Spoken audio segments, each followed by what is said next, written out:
On the last episode of the Keepsake box. When it was all said and done, the judge gave Antonio 3 years for his probation violation. Although I was saddened that he had received that much time, I was relieved that the wait was over. All we had to do was count down until his release. Antonio receiving his time did, however, solidify my position. Everything was handed over to me on the day that he was sentenced. I didn't have anyone else to depend on. I had to handle business, legitimate and otherwise. The money came in fast and hard. And while I had initially felt indebted to Antonio, a couple of things started to change by month 2. For the first time, I understood how Antonio was able to afford 4 girlfriends. The money was rolling in faster than I could keep up with. Also, for the first time, I started to feel shortchanged by Antonio. I saw what he was pulling in versus what he was putting out. I felt that Antonio could have invested more into me, a thought that weighed heavily upon me. While I was doing the math on how I was going to afford a college education, Antonio could have paid my tuition multiple times over. I thought about the fact that he had gotten my breasts done, but he hadn't volunteered to help when I had to replace my roof due to a leak. Don't get me wrong. I acknowledge where I benefited from the situation. Antonio had done a lot for me, and he was exactly what I wanted and needed at the time. Antonio showed me bigger and better things. He showed me what I felt were the finer things and elevated me sexually. I wasn't in denial about his contributions to my life, but at the same time, I was aware that Antonio did a lot for me that was for his benefit as well. I wondered if he had ever done anything solely for my benefit. Yet, there I was, a 21-year-old academic scholar, raised in church and selling drugs. I hadn't come to that point on my own accord. I was living that life because Antonio needed me to. I was risking my life and my freedom because of a misguided loyalty to him. I still loved Antonio. I handled his business, visited, and sent money. I didn't do anything that would make him look crazy in the streets. However, I set things up to be a little more beneficial to me. That was only fair. Many people might say that I stole from Antonio, but I didn't look at it that way. I simply made things fair. Prior to Antonio's incarceration, he incurred the risk and he reaped the rewards. He gave me what he wanted me to have. Now, being the person who is at risk, I felt slighted by only taking what Antonio wanted me to have. Antonio had all the finer things in life. Why shouldn't I also have those things? Why should I only give myself what would allow Antonio to look good? So it was settled. I worked the books and took a little off the top. I fixed up Grandma's house and made sure I looked the part. Antonio was none the wiser. It was perfect and it worked. It probably would have worked for the entire time that Antonio was away, but I guess I got too big for my britches, as Grandma would say. Chapter 15, A Star is Born. Narrated by Shandora Warren. Music by Epidemic Sound. Antonio had been in jail for a year. For all intents and purposes, he and I were solid. I still handled the businesses like I said I would. I didn't intermingle with the guys. I still didn't ruin his credibility in the streets. I didn't give anyone a reason to report back to Antonio. But that would change, of course. If I have to be honest, there was no reason for me to have done what I did. I guess the best explanation is that I was seduced by the power. I had more money than I could spend, and certainly more than I had ever had. I didn't need anything more. There often comes a point in time where you have to say, enough is enough. At that time, it seemed that there was never enough, and that would be my downfall. I had the best of everything, but I still wanted more. It wasn't just financial. I wanted the name. I wanted the success. I wanted the accolades. I wanted to prove to everyone else that I could do what I knew I could do. Antonio's businesses were his, and although he had been in jail for an entire year, the success of his businesses was still attributed to him. I made the business run smoothly, but Antonio received all of the praise.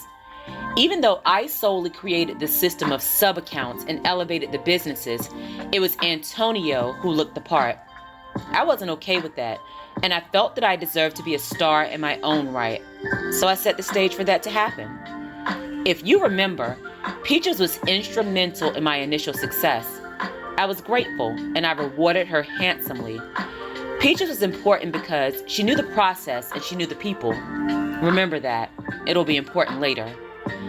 Peaches and I became quite close, even to the point of spending time together outside of the business. While I had initially been very close to Cream, our relationship took a back seat as a result of the time that I was spending with Peaches. Peaches was a sweetheart, and I grew to love her like family. She even purchased matching friendship bracelets for us both. Opposite sides of a broken heart dangled from each bracelet. When put together, they spelled the word friends. While not my most expensive piece of jewelry, I cherished it. I hadn't had a lot of female friends in my lifetime, and I loved the closeness that we shared. Peaches wasn't perfect, and I knew that I had to stay on top of her. Antonio had warned me about her on several occasions, but handling the business outside of him gave me a different perspective. Antonio and I moved differently, so there were different motives and expectations. Much of the discord that happened was the result of feelings and emotions. Cream and Peaches had beef related to their competition for Antonio's affection, but it was different with us. I wasn't sleeping with the women, and they weren't in love with me. No one had to betray the other to stay in my good graces. Those facts alone made it easier for us to keep things more professional. There was no competition. I looked out for them, and they did what was expected. Everything flowed so smoothly that I was forced to understand that Antonio was the precipitator of many of the issues. He made them compete. He made us all vie for his attention with the understanding that there could only be one winner. I broke that apart when Antonio left. We all worked together and we all won. That would have never happened if Antonio was around. Spending time with Peaches put some other things into perspective as well. I learned quite a bit about her and the relationship that she shared with Antonio. I understood why she always said that it wasn't easy for her to just walk away, even though she had every reason to. Peaches remained consistent in her account of the events. She maintained that she was taking a charge for Antonio and expected to come home to him in a thriving business. What she added to the equation was why she was indebted to Antonio in the first place. Apparently, Antonio was once running a successful escort business. Cream and Peaches were splitting their time between working at the club and working in the escort business, which made me understand why Antonio had lost respect for them. That's why he had insisted that they were shrimp. Antonio had a steady stream of customers and business was going well. Peaches was popular amongst the clients and she pulled in a lot of money. The flaw in the plan came in the form of something that was as old and universal as time: love. At that point, Cream had taken over and Antonio wasn't heavily involved with Peaches. Lonely and in need of companionship, Peaches fell in love with one of the clients. She didn't just fall in love, which was against Antonio's number one rule, but she also broke rule number 2, never have unprotected sex. Peaches broke both rules and the evidence exposed everything. A while into her affair, Peaches found out that she was pregnant. Scared and confused, she confided in Cream, who took the information straight to Antonio quickly. She and Cream were competitors. I didn't understand why Peaches trusted Cream to keep the news to herself. Maybe she needed to get it off her chest. Peaches said that Antonio was angry, but he offered her an ultimatum. He told her that she could have the baby and go on her own way, or he would pay for an abortion and everything would be square between the two of them. Unsure of the possibility of a relationship with the client and not 100% sure of the baby's paternity, Peaches decided to go ahead with the abortion. It seemed that the problem was solved until Antonio accompanied Peaches to her appointment and found out that she was not only pregnant, but she had herpes as well. Needless to say, that complicated the situation quite a bit. Obviously, Peaches was off the market, which caused Antonio to take a financial loss. But that was the least severe of the issues. A few of the clients tested positive for herpes as well. and as a result, no one was willing to do business with any of Antonio's girls, and he lost all income related to the escort business. Peaches told me that Antonio had instructed his goons to teach her a lesson. She was beaten so badly that she had to be hospitalized. Antonio blamed her for the demise of his business, and rightfully so. He told her that she would dance for free until he felt that he had been adequately compensated for the income lost by the demise of the escort business. Peaches had long since paid her debt, but she stayed because it was all she knew. She didn't have experience doing anything else.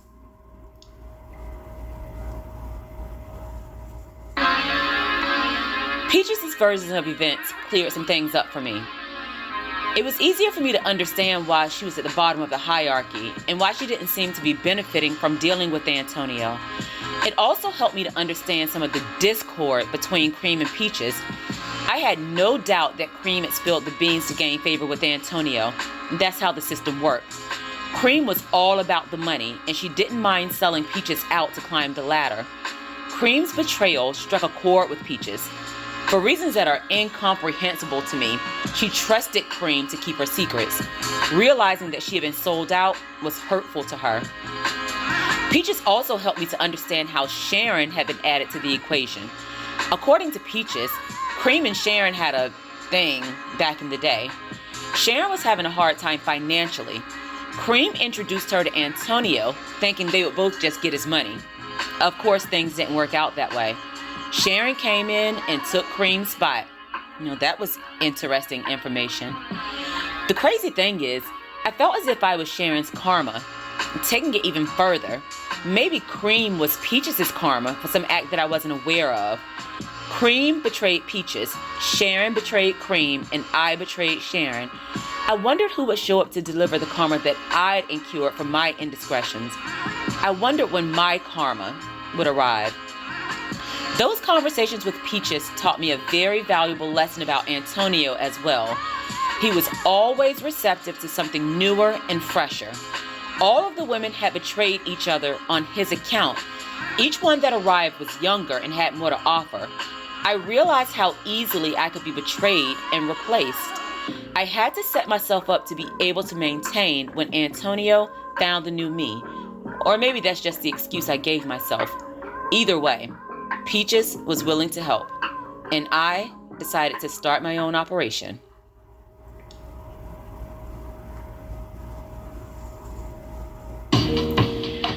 I gave Antonio a rundown of my plan, and while he wasn't sold on the idea, he knew that he couldn't stop me. But because he was Antonio, he submitted a set of rules that I was expected to follow.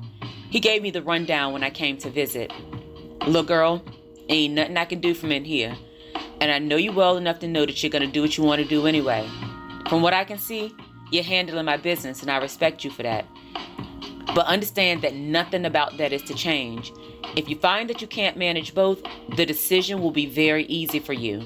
Make sure that I come home to what I left, and don't have me looking crazy in these streets. Everything outside of that is your business. Remember what I told you. People get killed when things go awry.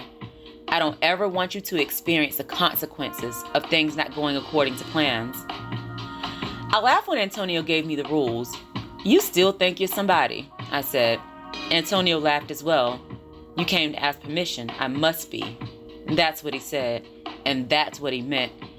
I knew that Antonio was serious, and even though I laughed it off, I knew the implications of not following the rules. I governed myself accordingly. So the plan was put in motion. Outside of Antonio, Peaches had connections in the underworld. Based on Peaches' account of the herpes incident and my conversation with Antonio, I decided not to include any of Antonio's resources in my solo venture. I had no desire to be on the receiving end of his goon request. I was sure to make a clear distinction between my business and Antonio's. I made a business plan and started setting everything into motion. Peaches told me what I needed to do, and I told Peaches what she had to do. And since I was dealing with people that I didn't know, Peaches suggested that I use a pseudonym instead of my real name. The stories of the names has always been hilarious. I hadn't given it that much thought, but hearing the details showed me how wrong I had gotten it. Remember when I initially met Cream and Peaches and I thought they were a lesbian couple? Amazingly, the situation was an ingenious accident. Peaches explained to me that Antonio had named her Peaches because of her butt. Apparently, he said it looked like two big peaches. I tried to figure out the story of Cream's name. She wasn't white or even close. I gave up and allowed Peaches to tell me the story. Peaches told me that Antonio had named her Cream because of one of his favorite rap songs. It was a rap song by his favorite group, Wu-Tang Clan. The song was Cream, aptly titled because it was an acronym for Cash Rules Everything Around Me. Also aptly titled, Cream certainly lived up to her name. Her favorite saying was, "I'm about my money." Cream niece for, "I'm about my money." Cream was quite avaricious. She was indeed about her money. It ruled everything around her. There was an additional humor related to the names that Antonio gave the women.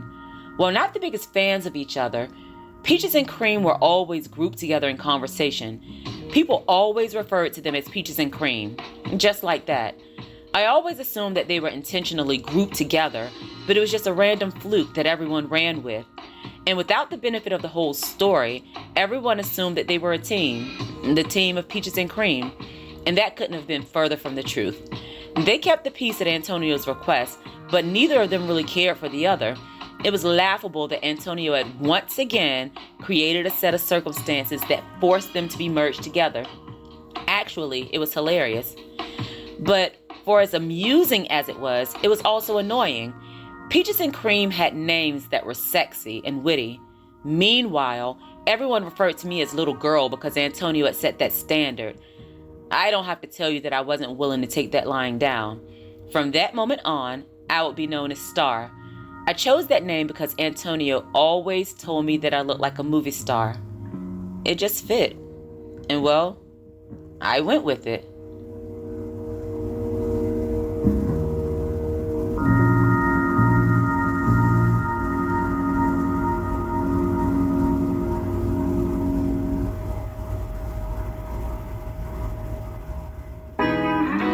Peaches made the calls and I arranged the meeting details. I used the exact setup that I created for Antonio's business to start my own operation. I took all the money that I had skimmed from Antonio and purchased a bar. I called it Star's Bar. Again, it just fit and I went with it. I set the main account and the sub-accounts for the extra income. I started on a smaller scale. If the drug thing didn't work out, I would always have legitimate money from the bar. It was a thoughtless process after handling Antonio's businesses. Things worked out well, possibly too well. I got greedy. Not only did I get greedy, but I got sloppy. With Antonio's businesses and my business, I was stretching myself a bit too thin. Since I wasn't willing to let anyone else handle Antonio's matters, I decided to give Peaches a little more responsibility with my bar, with clear-cut rules, of course. Peaches was not to be romantically linked to anyone who was involved in our businesses. Peaches was not to make any decisions without my approval. Peaches was not to do business with anyone who was outside of my approved list. Peaches was not to break the rules. Peaches stopped stripping and came to work for me full-time. I listed her as a manager at the bar so she could have a legitimate stream of income. Peaches hadn't ever held a legitimate job that required her to have a bank account or a W-2. I wanted to build her up to the point where she didn't have to depend on Antonio upon his return. She didn't deserve to be indebted to him forever. Nobody deserves that. Peaches was exactly what I thought she would be. She did exactly what was asked of her and she never complained. Peaches and I were friends. I thought she was loyal and I felt that I could trust her. What I didn't take into account was the fact that she was also reckless and impulsive. I forgot that she was a shrimp.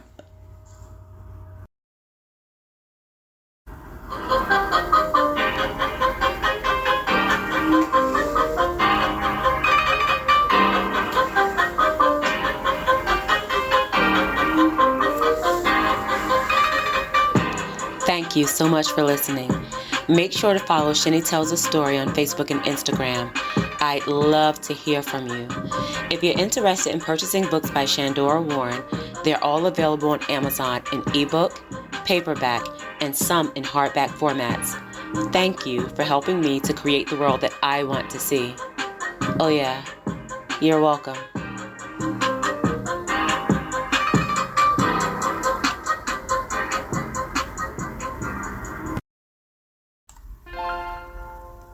Shine, little girl.